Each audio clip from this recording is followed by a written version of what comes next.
I've seen the kids actually use what they've taken through the vocab instructional routine lessons and actually apply it, which has been fantastic, and their writing has come up. Even just their sentences and their spelling contracts have been so much better, and they're using things like, oh miss, I'm using more sophisticated words, which me as a teacher I'm pretty proud of. I love seeing the journey. I love seeing what happens for children and for teachers. I'm really privileged here. I've got some teachers who are really young and inexperienced, and to see them grow and develop, and that excites me. I'm at the end of my career, so it will be fantastic to know that they've picked up the mantle and they're going to run with it, and they're going to take that skill and knowledge out there, and they're going to make the lives of children better. Never before have we had, I guess, the wide range of research available to us about what works for teachers. But then I would have to build on from that and say never before in South Australia have we had the research placed and developed and categorised for us like they are in the literacy and numeracy guidebooks, to give us that continuum of practice all the way from build foundations to inspire, where you can have a look at what it is that I need to work on, or what it is that my site improvement plan is telling me I need to focus in on, and go to that source, and not have to go to all the different places in the world, in Google, in archives, in research libraries, journal databases. It's just all there in that one place, and so we can go there first, and then that's our bespoke approach to research and evidence that we can all now engage with, which we haven't been able to do before. We started with a writing goal, and then that was the work we did with How Language Works and getting people to better understand grammar, sentence construction and improve writing. And then as we moved through that, we realised that we needed to really work on reading. We needed teachers to better understand why it was that children weren't learning to read. As a school, our teachers know about the Big Six of reading and all the strands that need to be taught, and we've been aware of the Big Six for many years, and we were doing the best we can with what we know. However, our students were not making the progress they should have been. They continued to struggle with word reading, fluency. Comprehension is always a big one, particularly inferencing.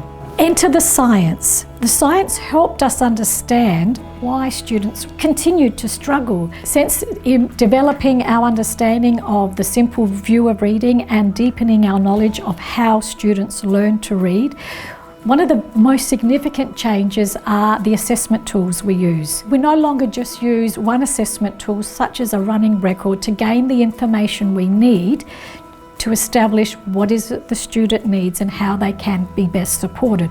We know based on science we need a battery of assessment tools, and so we now assess students using, firstly and foremost, a phonological awareness screener. We then use a word reading assessment tool, and then we also add to that a spelling assessment, and we use those three assessment tools to establish what is it students need and how we can best support them by creating a differentiated, targeted program for them. Today we're at Pennington Primary. It's a school closure day, and all the teachers and the SSOs, the leadership team, are all here supporting each other.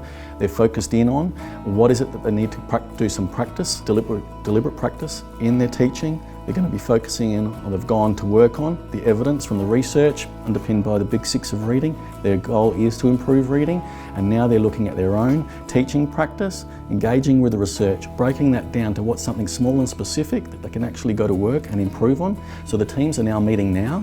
They're actually looking at how can they work better collectively in a team. So they're looking at what is it that's going to strengthen them to be better as a team and work better, to ask more challenging questions, to use the research more robustly, and then support each other to deliberately practice that strategy, and then evaluate it and share whether or not that made a difference to the kids in their classroom, and if there's something there that's more effective than they would have otherwise experienced, to share that practice. Teaching sprints, you start off by identifying an area of teaching that you really want to focus on and improve your practice, and it's something like it's an area that everybody will do and everybody would benefit from improving. So you identify the area, you then do your research to figure out the best ways of improving that area and the best practice that is out there. You then pick a time frame. Ideally you want to do between 5 and 6 weeks, because obviously you want enough time to test it out, see if it's actually working or not. So you do the actual sprint, that 5 weeks, you test out your new teaching practice, you collect data. So we've been using pre and post tests. So at the very beginning, we do a test to see what the kids' knowledge already is. Then at the end of that 5 weeks, we do another test to see what the knowledge is now that we've actually done that explicit teaching practice. And then you do an evaluation or a review where you look at all the data you've collected, you look at your own practice, how has it improved your own teaching, and then you make a decision about, are you going to continue using that particular teaching practice the way you've done it in the sprint, or are you going to modify it, or are you going to say, nope, that didn't work, and then you just do something else? I think we've been on a little bit of a journey refining our sprints, and I think over the last year and a half it's definitely evolved and we've definitely refined it, and we're at a place where it's running quite smoothly at the moment. So for me personally, especially being an early careers teacher, being part of the teaching sprints allows me to identify an area of practice I wish to focus on further and develop further, and allows me to make those incremental changes in that specific area I identify that can become embedded in my everyday practice for a bigger and longer lasting impact. It's not something that I just do for 3 weeks and forget about. I'm able to make those small but careful, deep changes so that way it becomes part of my everyday practice, just like how the vocab routine has. And I feel here at Pennington we have aligned our PD and our whole school points of focus with our teaching sprints. So we've been able to apply all of our learning and develop it further in the sprints. And then our sprints have just flowed from one to the other. So we looked at one sprint where we did hinge questioning, and at the completion of that sprint we found, yeah, it's effective, it's useful. So we carried that one into the next one with a vocab instructional routine. So we've done it so we can keep building. All right, so the word we are looking at today in today's vocabulary lesson is chronological. Let's say it all together. Chronological. What word are we looking at? Chronological. Beautiful. Now, during our vocab lessons, we have been learning a range of new words. But why is it important that we learn new words? Why is it important that we learn new vocabulary? So let's work our way around a table. Luis, why is it important that we learn new words and new vocab? Beautiful. And more technical words. So our writing is more sophisticated, we're using more technical words. And how might that help us in the future, Luis? Yeah, for high school and stuff. So a lot of you in this room are year 7 and you'll be moving up into high school next year. Joelle, next one here.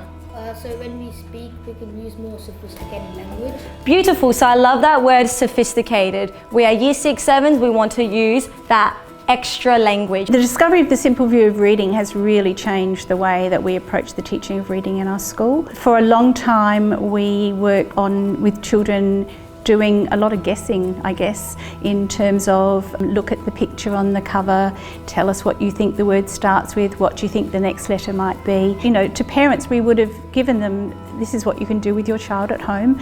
And now what we're saying is, well, that wasn't wrong, it was the best that we knew at the time. I now have a much clearer understanding of the simple view of reading, and I recognise that students cannot be competent, capable readers unless they have both word recognition and language comprehension. My developed and stronger understanding of the simple view of reading has allowed me to effectively assess and analyse where my students are at that point in time, what they're missing or need to improve on, and where I need to take them next and how I'm going to get them there using targeted specific learning experiences. We've got Vicky and we've got staff here at Pennington who are wanting to do our very best for our kids, and the way we can do that is upskill ourselves, develop our teaching practice, which will then hopefully carry on over to the kids so we can boost up their knowledge and their understanding. So yeah, I'm quite excited. It's something that I've really enjoyed learning about. We made reference to the guidebooks, and one of the things that jumped out at me was the fact that they use the word explicit teaching. Certainly, you know, in teaching the Big Six, teachers would teach the Big Six explicitly. They would teach writing explicitly. In my mind as the literacy coach, what I needed to do was separate the two initially. We had to gain an understanding of what explicit teaching is, because it's a word we throw around a lot but don't really fully understand. Explicit teaching, I think the biggest impact it's had is when teachers come to you and say, I used to think I was teaching vocab, but I really wasn't. What explicit teaching has done is it's made teachers think about what they were teaching, how they were teaching it, why they were teaching it, but more importantly, it's given them some really clear instructional routines that they can use to teach children. And I heard a quote the other day that said that explicit teaching has put the teach back in teacher. And I really like that, because I think we got caught up for a long time in children doing activities, doing things. Advice to young educators, do your research. There's lots and lots of research out there by cognitive scientists. There's resources such as the guidebooks that can help inform us and move our practice forward. Don't just rely on a commercial fancy product that you might want to implement in your school. What the research is telling us is the strongest impact of moving student learning forward is a knowledgeable teacher. The vocab activities that we've been doing and the time that I'm spending on the routines and all the activities associated with it and breaking down those morphemes, I have the kids saying now, well, I don't understand what that word is, but let me try and find the base word. Is there a prefix at the beginning or a suffix? And for me, that's really great because it shows that they're using the strategies that I've taught them. They're using the knowledge and understanding that I've taught them.